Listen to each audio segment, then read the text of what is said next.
माझ्या महाराष्ट्रातील बांधवांनो, भगिनींनो आणि मातांनो, नमस्कार. जय महाराष्ट्र. बऱ्याच दिवसांनंतर किंवा बऱ्याच महिन्यांनंतर आपण भेटतो आहोत. पहिल्यांदाच एक खुलासा करतो की आजच्या माझ्या या फेसबुक लाईव्ह नंतर काही जण टीका करतील किंवा टिप्पणी करतील की मुख्यमंत्र्यांचा चेहरा पडलेला होता, त्यांचा आवाज असा भारदस्त किंवा नाकातला येत होता.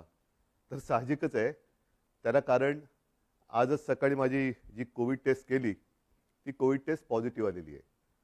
त्याच्यामुळे हा काही इतर कशाचाही दुष्परिणाम नाही, तर तो कोविडचा जो काही एक दुष्परिणाम असतो तो आहे. असो, बऱ्याच महिन्यांनंतर मी आपल्यासमोर आल्यानंतर नेमकं बोलणार काय आहे, बोलण्यासारख्या गोष्टी बऱ्याच आहेत. थोड्याफार मी आता बोलणारच आहे. हेही आपल्याला माहिती आहे की कोविडचा विषय निघाल्यानंतर कोविड काळामध्ये जी काही आपण लढाई कोविडबरोबर लढलो, प्रसंग बाका होता. मला तर प्रशासनाचा कसलाही अनुभव नव्हता आणि तशा त्या कठीण काळात म्हणजे कोणीही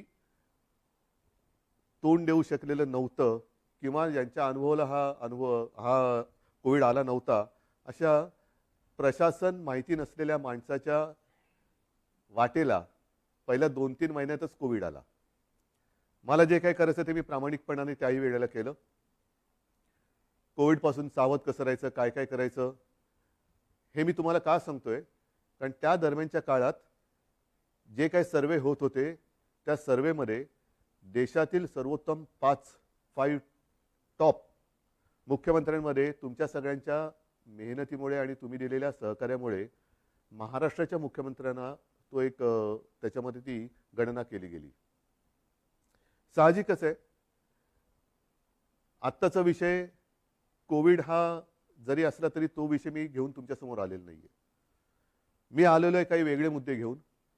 जे काही मुद्दे गेल्या काही दिवसांपासून प्रसारमाध्यमातून आपल्यासमोर येत आहेत, मग ते शिवसेना आहे, ही शिवसेना बाळासाहेबांची आहे का, शिवसेनेने हिंदुत्व सोडलं आहे का, मग ही शिवसेना नेमकं कोण चालवतोय, मुख्यमंत्री भेटत का नाहीत, मुख्यमंत्री भेटत नव्हते, मुख्यमंत्री म्हणजे मी, हे गेल्या काही दिवसांपूर्वी सत्य होतं. ह्याचं कारण जी माझी शस्त्रक्रिया झाली होती तो अनुभव काय होता, त्या अनुभवाचं एक वर्णन नाही मी करत बसणार, पण त्याच्यानंतरचे 2-3 महिने हे फार विचित्र होते. मी कोणालाही भेटणं शक्य नव्हतं, म्हणजे भेटू शकत नव्हतो. म्हणून तो जो काळ होता तो मुख्यमंत्री कोणाला भेटत नाही हा मुद्दा बरोबर आहे. पण त्याच्यानंतर मी आता भेटायला सुरुवात केलेली आहे. जी जी काही कामं, बरं असंही नाही की मी भेटत नव्हतो म्हणजे कामं काही होत नव्हती. मी माझी पहिली कॅबिनेट मीटिंग ही हॉस्पिटलमध्ये बाजूच्या खोलीतनं अशीच ऑनलाईन केली होती आणि त्याच्यानंतर काम हे अव्यवहातपणे सुरू आहे. शिवसेना म्हणाल तर शिवसेना आणि हिंदुत्व हे दोन घट्ट एकमेकांमध्ये गुंफलेले जोडलेले हे शब्द आहेत. शिवसेना कदापि हिंदुत्वापासून आणि हिंदुत्व कदापि शिवसेनेपासून दूर होऊ शकत नाही. कारण शिवसेना प्रमुखांनी जो एक कानमंत्र दिलेला आहे की हिंदुत्व हा आमचा श्वास आहे. म्हणूनच गेल्या एक 8-15 दिवसापूर्वी आदित्य, एकनाथ शिंदे, त्यांच्याबरोबर आपले काही आमदार, खासदार, मंत्री हे अयोध्येला जाऊन आले. हिंदुत्वासाठी काय काय केले, कोणी कोणी काय काय केले हेही बोलण्याची आत्ता वेळ नाही आहे. पण हिंदुत्वाबद्दल मी विधानसभेत, विधिमंडळात बोलणारा कदाचित पहिला मुख्यमंत्री असेल. मग नेमकं झालंय काय, ही शिवसेना कोणाची आहे? काही जण असं आरोप करतायत की किंवा असं भासवण्याचा प्रयत्न करतायत की आता काय बाळासाहेबांची शिवसेना राहिली नाही. ठीक आहे ना, बाळासाहेबांची शिवसेना आणि आत्ताच्या शिवसेनेत फरक काय नेमका? असं काय मी नेमकं केलेलं आहे की शिवसेना ही बाळासाहेबांच्या विचारापासून दूर जात चाललेली आहे? त्यावेळेला जे विचार होते तेच आपण पुढे नेत आहोत. बरं, त्याच्यानंतर म्हणजे आपल्यातून बाळासाहेब 2012 साली गेले. 2014 साली आपण एकाकी लढलो होतो. तेव्हाही आपण हिंदूच होतो, आत्ताही हिंदूच आहोत, उद्याही हिंदूच राहणार आहोत. मुद्दा, विचार हा तोच राहणार आहे, तोच असणार आहे. पण 2014 साली सुद्धा जी लढलेली शिवसेना होती आणि जिने एकट्याच्या ताकदीवरती प्रतिकूल परिस्थितीत 63 आमदार निवडून आणले आणि ते 63 आमदार आल्यानंतर त्यातले काही नंतर जे मंत्री झाले ती सुद्धा शिवसेना बाळासाहेबांच्या नंतरची शिवसेना होती. आणि त्याच्यानंतरची आत्तापर्यंतची वाटचाल म्हणजे मग मी आता गेली 2.5 वर्ष मी स्वतः मुख्यमंत्री आहे. माझ्यासोबत पहिल्या आणि आत्ताच्या मंत्रिमंडळातले जे काही सहकारी आहेत ते सुद्धा त्याच बाळासाहेबांच्या शिवसेनेतले सहकारी आहेत. म्हणजेच काय की पहिल्या प्रथम शिवसेना हिंदुत्व, शिवसेना कोणाची, शिवसेनेने हिंदुत्व सोडले का, शिवसेना बाळासाहेबांची राहिली नाही का, मग आम्हाला ती बाळासाहेबांची शिवसेना पाहिजे. मग मधल्या काळामध्ये जे काय सगळं मिळालं ते बाळासाहेबांनंतरच्या शिवसेनेने दिलं, हे मी म्हणेन कृपा करून लक्षात ठेवा. मग आता मुद्दा काय आहे की सध्या राज्यामध्ये काय चाललेलं आहे. आपल्याला सर्वांना कल्पना आहे की शिवसेनेचे काही आमदार गायब, अमुक गायब, तमुक गायब, गेले कुठे. पहिले सुरतला गेले, त्याच्यानंतर आता म्हणतात गुवाहाटीला गेले. आता त्यातल्या काही आमदारांचे आपल्याला फोन येत आहेत, आम्हाला इकडे आणले गेले, आम्हाला परत यायचंय. आपल्यामध्ये इथे असलेल्या आमदारांना काही फोन येत आहेत. मला त्याच्यामध्ये जायचंच नाहीये. हे जे माझं मनोगत आहे ती मी अवघ्या 5 मिनिटात संपवणार आहे. आणि ते एवढ्यासाठी की काल परवा जी आपली एक निवडणूक झाली विधान परिषदेची, त्या विधान परिषदेच्या निवडणुकीच्या आदल्या दिवशी हॉटेलमध्ये सगळे आपले आमदार होते. मी तिकडे गेलो आणि म्हटली काय परिस्थिती, ही कोणती लोकशाही ज्यांना आपण आपलं मानतो. शिवसैनिक मरवर मरतात, राबतात, निवडून देतात. जनता सुद्धा शिवसेनेच्या विचारावरती विश्वास ठेवून त्यांना निवडून देते. आणि आपली माणसं ह्यांना सुद्धा आपल्याला एकत्र ठेवावं लागतात का. अरे हा कुठे गेला बघा, तो कुठे गेला बघा. मग मध्येच कोणतरी गायब होतो, कुठे गेला होता, नाही मी जरा बाथरूमला गेलो होतो. म्हणजे बाथरूमला गेला तरी संशय.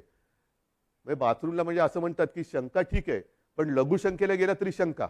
ही कुठली ही शाही. ही अशी लोकशाही काय मला आवडणारी आणि पटणार नाही. आणि मला वाटतं बाळासाहेबांनाही पटत नव्हतं आणि आपल्यालाही पटणार नाहीये. मला एक मुद्दा काय सांगायचा आहे की मला कशाचाही अनुभव नसताना जे काय घडलं, मी इच्छेपेक्षा जिद्दीने करणारा माणूस आहे. इच्छा असो वा नसो, पण एकदा जबाबदारी अंगावर आली तर ती जबाबदारी मी पूर्ण जिद्दीने पार पाडण्याचा प्रयत्न करतो. आणि त्याच जिद्दीने मी शिवसेना प्रमुखांना दिलेलं वचन पूर्ण करणारच हा निश्चय मनाशी बाळगून रणांगणात उतरलो. त्यावेळेला मी आपल्यासमोर आलो होतो, आज सुद्धा समोर आलेलो आहे. कोणताही अनुभव नव्हता. आपल्याला तेव्हा नाईलाज झाला, वेगळा मार्ग पत्करावा लागला. काँग्रेस आणि राष्ट्रवादी हे गेले 25-30 वर्ष आपण त्यांच्या विरोधात, ते आपल्या विरोधामध्ये हे लढत आलेलो आहोत. मग त्याच्यानंतर हे जे काय घडलं हे सर्वांना माहिती आहे की काँग्रेस आणि राष्ट्रवादीने, विशेषतः पवार साहेबांनी, ती बैठक आमची तिन्ही पक्षाची झाली. त्या बैठकीमध्ये सगळं ठरलं. आणि ते ठरल्यानंतर मला त्यांनी सांगितलं की उद्धव जरा 1 मिनिट बोलायचं आहे. म्हटलं काय बोलायचं, आता ठरलं सगळं. नाही 1 मिनिट. आणि बाजूला खोलीत गेल्यानंतर त्यांनी सांगितलं की उद्धव हे सगळं ठीक आहे, पण जबाबदारी तुम्हाला घ्यावी लागेल. म्हटलं का. तर तसं नाही म्हणे, आमच्याकडे पण ज्येष्ठ लोक आहेत, काँग्रेसकडे पण ज्येष्ठ लोक आहेत, आणि शिवसेनेकडनं जर तुम्ही नसाल तर ते पुढे चालणं हे कठीण आहे. मी म्हटलं हो पवार साहेब काय मस्करी करता का. मी आत्तापर्यंत महापालिकेत सुद्धा महापौर जिंकल्यानंतर अभिनंदन करायला जातो. म्हणजे साधा महापालिकेत न गेलेला माणूस मुख्यमंत्री कसा होणार. ते नाही नाही तुम्हाला हे करावं लागेल. ठीक आहे, जिद्द केली जिद्द. मग पवार साहेबांनी, सोनिया गांधींनी विश्वास टाकला माझ्यावरती. सोनियाजी सुद्धा मध्ये मध्ये कधीतरी आपुलकीने फोन करत असतात, विचारत असतात. एक गोष्ट लक्षात घ्या की कोणताही अनुभव नसलेला माणूस इकडे बसवणं, त्याच्या मागे नुसता स्वार्थ हा विचार नाहीये. पण एक राजकारण म्हटल्यानंतर राजकारण कुठेही कसंही वळण घेऊ शकतं, पण त्या वळणाला सुद्धा अर्थ पाहिजे. उगाच काय ती रडकुंडीचा घाट जो म्हणतो ना, तिकडनं पोलादपूर पासून आपल्या ह्याला महाडपासून वरती महाबळेश्वरला जाताना रडकुंडीचा घाट, जो वळण वळण वळण वळण म्हणजे गाडी चालवता चालवता गाडीचा चालक हा रडकुंडीला येतो. तसं हे वळणदार राजकारण कोणाच्याच उपयोगाचं नाहीये. आजपर्यंत ह्या सगळ्यांनी मला खूप सहकार्य केलेलं आहे. प्रशासनाने तर कमाल केलेली आहे. प्रशासनाने तर मला सांभाळत काय योग्य काय अयोग्य हे सुद्धा सांगण्याचा प्रयत्न केलेला आहे. आज मी नेमकं काय बोलणार आहे, मला दुःख कशाचं झालेलं आहे, आश्चर्य कशाचं वाटलेलं आहे, धक्का कशाचा बसलेला आहे की काँग्रेस आणि राष्ट्रवादी म्हणाली की आम्हाला मुख्यमंत्रीपदी उद्धव ठाकरे नकोत. तो त्यांचा विचार आहे. दोन्ही पक्ष स्वतंत्र आहेत.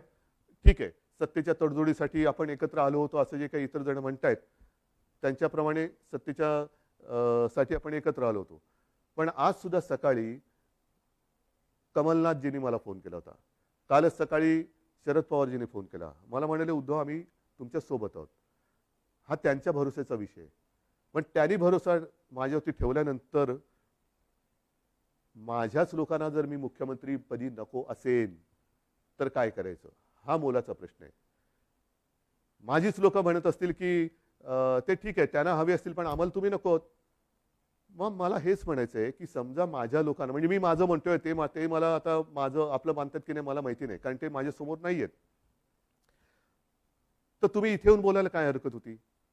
सुरतला जाऊन बोलण्यापेक्षा, आणखीन कुठेतरी जाऊन बोलण्यापेक्षा सरळ समोर यायचं आणि सांगायचं की उद्धवजी, तुम्ही कारभार करायला नालायक आहात. हे कोविडच्या काळातले टॉप 5 वगैरे सोडून द्या. आम्हाला तुम्ही मुख्यमंत्रीपदी नको. ठीक आहे, चला मी उठतो. आणि आज सुद्धा मी तुम्हाला सांगतो, जर त्याच्यापैकी एकाही आमदाराने समोर येऊन मला सांगितलं किंवा जर त्यांनी स्टेटमेंट दिलं की उद्धव ठाकरे मुख्यमंत्री पदावरती नकोत, तर मी आत्ता मुख्यमंत्री पदाचा राजीनामा द्यायला तयार आहे. आणि ह्याच्यावरती विश्वास नसेल तर आज आपली फेसबुक लाईव्ह झाल्यानंतर आज संध्याकाळपासून मी माझा मुक्काम वर्षावरनं मातोश्रीला हलवत आहे. मला कोणताही मोह नाही. मी ओढून ताणून खुर्चीला चिकटून बसणारा नाही. मी शिवसेना प्रमुखांचा पुत्र आहे. कोणताही मोह मला खेचू शकत नाही, अडवू शकत नाही, थांबवू शकत नाही. पण हे माझ्या समोर येऊन बोला. उगाच काहीतरी शिवसेनेशी आम्ही गद्दारी करणार नाही, पण ही शिवसेना आहे, आमची शिवसेना, कशाला तुम्ही हे करताय? या सगळ्या करण्यावरनं नुकसान कोणाचं होतं आहे? एक जी गोष्ट आपण लहानपणापासून ऐकत आलेलो आहोत, कुऱ्हाडीचा दांडा गोतास टाळ, तीच परिस्थिती ही आहे. ती काही जणांना ही म्हण माहिती आहे, पण त्या म्हणीमागची गोष्ट नाही माहिती आहे. ती गोष्ट अशी आहे की एकदा एका जंगलामध्ये एक लाकूड तोड्या झाड तोडत होता, म्हणजे त्याच्या कुऱ्हाडीचे घावच घालत होता. सगळे पक्षी त्याच्यावरती राहणारे हे कासावीस झाले की आपला आसरा असलेले हे झाड आता तुटणार, कोलमडून पडणार. पण त्याहीपेक्षा हे घाव घालत असताना या झाडाला वेदना किती होत असतील, म्हणून ते पक्षी त्या झाडाशी बोलायला लागले. आपल्याला निसर्गाची भाषा येत नाही, पण निसर्ग एकमेकाच्या भाषेत बोलत असेल. तर पक्षी त्याच्याशी बोलायला लागले झाडाला की दादा, तुला खूप दुखत असेल ना रे, खूप वेदना होत असतील ना रे, की तुझ्यावरती हे कुऱ्हाडीचे घाव पडतायत. झाडाने काय उत्तर द्यावं की मला वेदना होत आहेत, दुःख होतंय, पण ते घाव पडतात म्हणून होत नाहीये. तर हा लाकूड तोड्या ज्या कुऱ्हाडीने घाव घालतोय, त्या कुऱ्हाडीचं लाकूड हे माझ्या फांदीचं लाकूड आहे, त्याच्या मला वेदना जास्त होत आहेत, त्याच्या वेदना जास्त होत आहेत. हेच आज चाललेलं आहे, हेच आज चाललेलं आहे. कुऱ्हाडीचा दांडा हा आपला जे गोतास काळ, म्हणजे आपली जी राजकारणातली जन्मदात्री आहे, शिवसेना आहे, तिच्यावरती तिचंच लाकूड वापरून घाव कोणी घालू नका. या समोर बसा, मी देतो राजीनामा. चला, मी तुमच्या हातामध्ये आज मी माझ्या राजीनाम्याचं पत्र तयार करून ठेवतो आहे. जे आमदार गायब आहेत किंवा त्याने गायब केलेलं आहे, त्यांनी यावं आणि माझ्या राजीनाम्याचं पत्र घेऊन राजभवनमध्ये जावं. मी का नाही जात? कारण मला कोविड झालंय. त्यातून राज्यपाल महोदय म्हणाले की उद्धवजी को खुद को आने दो, चलो मैं भी आने के लिए तैयार हूं. मी यायला तयार आहे. म्हणून मी पुन्हा एकदा सांगतोय की ही कुठेही आगतिकपणा नाही, हा कुठेही अगदी लाचारीचा प्रसंग नाही किंवा मजबुरी तर अजिबात नाहीये. कारण आजपर्यंत अशी अनेक आव्हानं बिनसत्तेची आपण पेललेत. हे काय मोठं आव्हान आहे? काय होईल जास्तीत जास्त? परत लढू. जोपर्यंत माझ्यासोबत शिवसेना प्रमुखांनी जोडून दिलेला सारा शिवसैनिक आहे, तोपर्यंत मी कोणत्याही संकटाला भीत नाही. मी आव्हानाला सामोरा जाणारा माणूस आहे. त्याच्यामुळे कोणतेही आव्हान हे घाबरून त्याला पाठ दाखवणारा नाहीये. हे जसं मी मुख्यमंत्री पदासाठी बोलतोय, तसंच मी आज माझ्या शिवसैनिकांना सुद्धा आवाहन करतोय.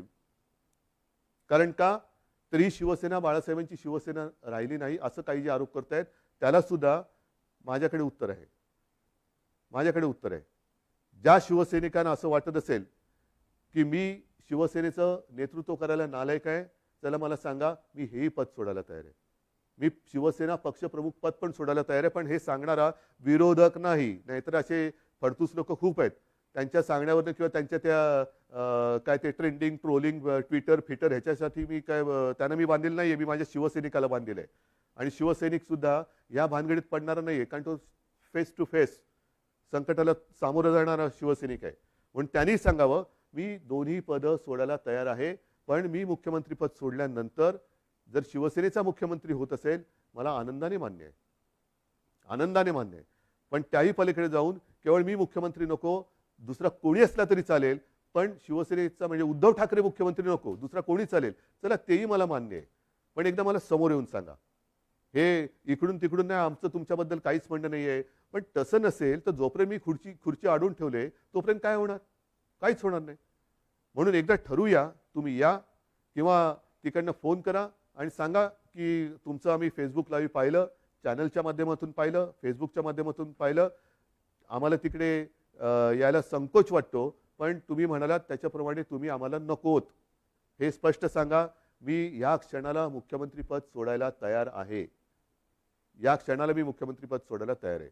आणि म्हणून बांधवांनो आणि भगिनीनो एकच सांगेन, शेवटी पदं येत असतात, पदं जात असतात. आयुष्याची कमाई काय? पदं नसतात. पदावरती बसल्यानंतर जे तुम्ही काही काम करता त्याच्यानंतर जनतेची प्रतिक्रिया काय असते ही आयुष्याची कमाई असते. आणि या 2.5 वर्षामध्ये जे प्रेम तुम्ही मला दिलत, कुठे झाली हो आपली भेट? पण ह्याच माध्यमातून मी तुमच्याशी बोलत आलो. आणि अनेक जणांनी मला सांगितलं की उद्धवजी, तुम्ही बोलताना आमच्या कुटुंबातला एक माणूस आमच्याशी बोलतोय असं वाटतं. हे भाग्य मला नाही वाटत ह्याच्यापेक्षा आणखीन काय असू शकेल. ज्यांची ओळख पाळख नाही, दूर कुठेतरी राहतात, अगदी मुंबईत राहिले तरी भेटीचा कधी योग येईल असाही भाग नाहीये. पण या माध्यमातून जेव्हा मी तुमच्याशी बोलतोय तेव्हा तुम्ही आमच्या कुटुंबातले वाटतात. हीच तर आयुष्याची कमाई आहे. आणि ही आयुष्याची कमाई माझ्यासाठी तरी भरपूर आहे.